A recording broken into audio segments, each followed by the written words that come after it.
Ketika di kota Roma, jangan pernah membaca nama itu dari belakang. Anda bisa jatuh cinta. Kita tahu semua cerita tentang Roma tersebut. Jadi kita sekarang bicara hal yang terbalik juga. Karena jangan-jangan hal itu adalah solusi. Kita lanjut ya. Pernah kenal dengan istilah currency mismatch? Gak apa-apa kalau belum tahu. Itu juga kebanyakan masalah negara kok. Di mana itu currency mismatch? Kalau Kementerian Perdagangannya geblek, hal ini bisa terjadi. Kita semua tahu bahwa neraca perdagangan Indonesia defisit alias tekor. Lebih banyak impor daripada ekspor. Kalau lebih banyak impor, maka ada yang lebih menakutkan, yaitu cadangan devisa Indonesia menurun jumlahnya. Sekarang yang harus kita pahami sekali lagi, yang dagang itu negara atau swasta? Ya betul, yang dagang ya swasta. Pertanyaannya, uang yang disebut tekor itu uang siapa? Uang pemerintah. Karena yang impor kebanyakan adalah negara. BUMN Indonesia tuh jago impor. Pertamina misalnya. Dan strategi Kementerian Perdagangan. Besi aja sampai impor. Dan banyak lagi. Tapi yang ekspor kebanyakan swasta. Sementara swasta kalau dapat uang dari ekspor, bagaimana diperlakukannya? Atau saya tanya deh kepada sahabat semua yang berbisnis ke luar negeri. Anda punya kelapa sawit, Anda dapat penjualan dari India misalnya $1 juta nilainya. Modal Anda paling top 50% karena Anda punya sendiri, Anda bukan broker. Apakah Anda akan bawa masuk 100% uang itu ke Indonesia? Jawabannya kalau saya tanya, kalau Anda 100%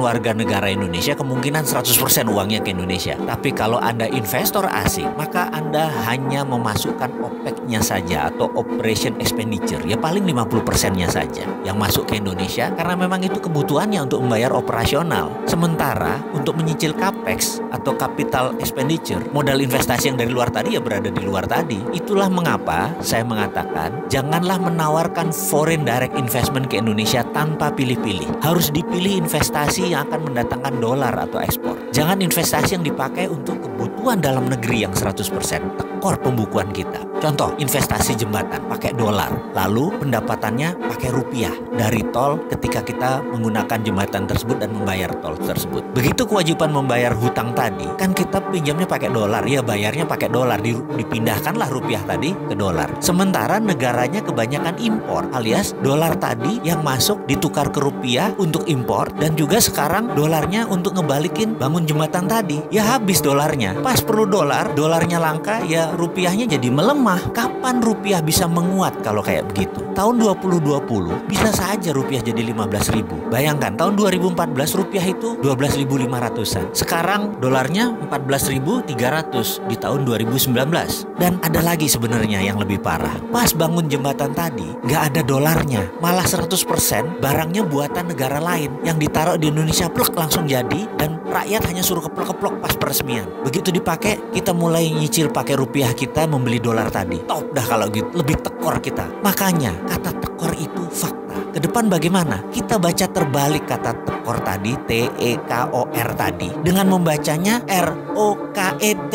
roket. Balik semua tindakan kita itu semua. Lawang kemarin salah semua kok. Jadi untuk benar bagaimana? Dari tekor ke roket, ubah semua apa yang kita sudah kerjakan. Salah semua ini. Mau nyoba itu? Pasti kita roket.